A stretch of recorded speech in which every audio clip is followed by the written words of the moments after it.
Stéphane Lipiansky est à nos côtés. C'est vous qui avez littéralement mis les mains dans le cambouis de cette question qui a agité toute la communauté éducative tout au long de cette année scolaire.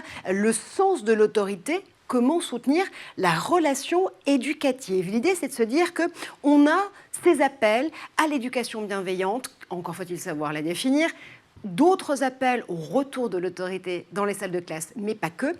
D'abord, est-ce qu'on a forcément besoin d'opposer les deux? Nous, on a essayé d'aller au-delà finalement de cette opposition parce que ça, c'est des injonctions finalement.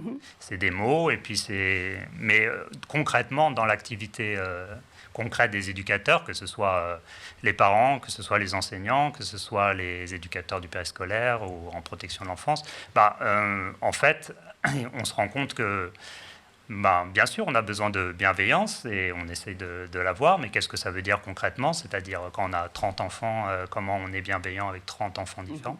On a besoin d'autorité quand même, et c'était un peu le but de l'étude, c'était de faire de l'autorité.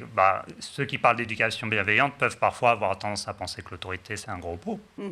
Donc, réhabiliter finalement le sens de l'autorité, c'est-à-dire pourquoi finalement on a besoin d'autorité dans la relation éducative. Et pour autant, ne pas avoir une vision figée de l'autorité, c'est-à-dire ne pas se dire retour à la discipline ou retour à l'autorité. Ça voudrait dire qu'il y a eu un modèle qui a fait ses preuves et qu'on aurait abandonné. Bon, je pense que ça, c'est pas la bonne vision des choses.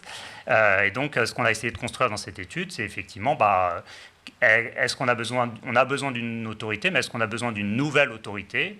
Et qu'est-ce que concrètement il y a derrière cette nouvelle autorité? C'est pour ça qu'on est allé demander aux éducateurs leur point de vue et leurs pratiques, leurs initiatives.